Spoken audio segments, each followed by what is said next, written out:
दिवा प्रभागातील डम्पिंग ग्राउंडवर सातत्याने आणि बेकायदेशीरपणे कचरा टाकल्यामुळे झालेल्या पर्यावरणीय नुकसानीच्या पार्श्वभूमीवर ठाणे महानगरपालिकेला तब्बल ₹10.20 कोटींचा पर्यावरणीय दंड ठोठावण्यात आला आहे। हा दंड महाराष्ट्र प्रदूषण नियंत्रण मंडळाने MPCB राष्ट्रीय हरित लवादाच्या NGT आदेशानुसार आकारला आहे। NGTने 3 ऑक्टोबर 2024 रोजी दिलेल्या निर्णयात दिवा डम्पिंग प्रकरणात पर्यावरणाची झालेली हानी अत्यंत गंभीर असल्याचे नमूद केले होते। त्यानुसार MPCBने 2 जुलै 2025 रोजी ठाणे महापालिकेला पत्र पाठवून 1 मे 2024 ते 30 एप्रिल 2025 या कालावधीतील पर्यावरणीय भरपाई म्हणून ₹10.20 कोटींची रक्कम आकारली आहे।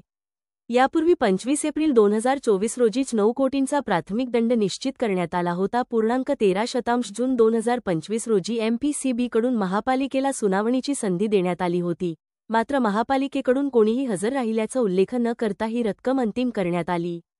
हा निर्णय पोल्युटर पेज प्रिन्सिपल या धोरणावर आधारित असून प्रदूषण करणाऱ्या संस्थेला जबाबदार धरून भरपाई घेण्याचा उद्देश आहे। पर्यावरणीय परिणाम आणि जनतेचा संघर्ष 2016 ते 2023 या कालावधीत दिवा प्रभागातील डम्पिंग ग्राउंडवर कचऱ्याचे सातत्याने बेकायदेशीर टाकण चालू होते। यामुळे परिसरातील जैवविविधता, खारफुटी, भूजल आणि नागरिकांच्या आरोग्यावर गंभीर परिणाम झाला। या संदर्भात वनशक्ती फाउंडेशनसह रोहिदास मुंडे व विविध पर्यावरणप्रेमी संस्था व स्थानिक नागरिकांनी सातत्याने पाठपुरावा केला होता। या प्रकरणावर शिवसेना उद्धव बाळासाहेब ठाकरे पक्षाचे कल्याण ग्रामीण विधानसभा प्रमुख रोहिदास मुंडे म्हणाले, दिवा परिसरातील नागरिकांनी 7 वर्षे हा लढा दिला। अखेर त्यांच्या आवाजाला राष्ट्रीय हरित लवाद व MPCB मार्फत न्याय मिळाला। ही कारवाई म्हणजे सामान्य जनतेच्या संघर्षाचा विजय आहे। यात वनशक्तीचे संस्थापक स्टॅलिन दयानंद यांचे योगदान मोलाचे आहे। मुंडे यांनी यावेळी प्रशासनाच्या भूमिकेवरही प्रश्न उपस्थित केले। त्यांनी स्पष्टपणे नमूद केले की महापालिकेने पर्यावरणाचीच नव्हे तर नागरिकांच्या आरोग्य व हक्कांचीही पायमल्ली केली आहे। आताची आवश्यकता काय? डम्पिंग ग्राउंडमधील प्रदूषणामुळे स्थानिक लोकसंख्येला फुफ्फुसाचे व त्वचारोग, पिण्याच्या पाण्याचे दूषित स्रोत व जैवविविधतेचे नाश अशा अनेक गंभीर प्रश्नांचा सामना करावा लागत आहे।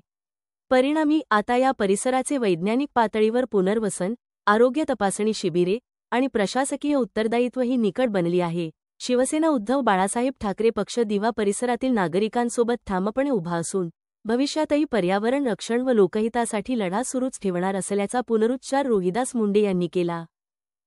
दिवा डम्पिंग ग्राउंड बंद झाला पाहिजे यासाठी दिवावासियांनी अनेक आंदोलनं केली, परंतु आजही आपण पाहाल तर दिव्यात हा अनधिकृतपणे कचरा टाकला जातोय। सत्ताधाऱ्यातील अनेक नेते दिव्याला येऊन मोठी भाषणं देऊन गेली, मोठी वल्गना केली की आम्ही दिव्याला सिंगापूर करू, परंतु दिव्याला सिंगापूर करण्या अगोदर आज दिव्याची अवस्था काय ही प्रथम त्या नेत्यांनी पाहावी। आजही चोरून दिव्यात डम्पिंग कचरा टाकला जातोय। या संदर्भात आम्ही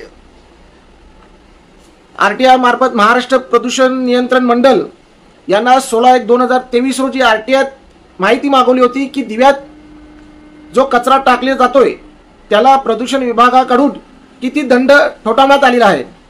आणि या संदर्भात त्यांनी आम्हाला माहिती दिली होती की तेव्हा जवळजवळ ₹1.5 कोटी हा दंड ठोठावण्यात आला होता आणि प्रत्येक महिन्याला जर हा दंड नाही भरला तर प्रत्येक महिन्याला ₹20 लाख हा दंड आकारला जाईल असं त्यावेळी त्यांनी नमूद केलं होतं।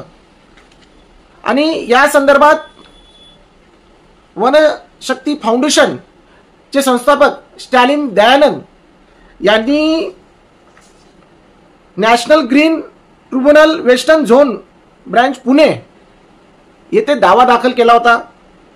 महाराष्ट्र पोल्युशन कंट्रोल यांनीही ठाणे महानगरपालिकेला 10 कोटीचा दंड ठोठावलेला आहे। आणि या संदर्भात मी वनशक्ती फाउंडेशनचे खरंच आभार मानेन की त्यांनी आमच्या दिव्यासाठी पाठपुरावा करून आज ठाणे महानगरपालिकेला जो दंड ठोठावलेला आहे ही महापालिकेवर नामुष्की आहे। आणि आता तरी ठाणे महानगरपालिकेने आपले डोळे नीट उघडावे आणि दिव्यात जे चोरून जे डम्पिंग चालू आहे हे तात्काळ बंद करण्यात यावे। तसेच दिव्यात जो कचरा टाकला गेला होता त्याचं बायोमायनिंग करणार होते, यासाठी करोडो रुपये जो निधी पास केला गेला होता त्या टेंडरचं काय झालं हेही उत्तर पहिले ठाणे महानगरपालिकेने द्यावे। आम्ही वारंवार दिवा डम्पिंग बंद व्हावं म्हणून पाठपुरावा केला होता. आज कुठेतरी या गोष्टीला आम्हाला यश येते असं दिसतंय आणि लवकरात लवकर ठाणे महानगरपालिकेने हा दंड भरावा अशी आमची अपेक्षा आहे. कारण आज जी ठाणे महानगर नामुष्की आलेली आहे ती कुठेतरी महापालिकेला जाग येईल असं आम्हाला चित्र दिसतंय.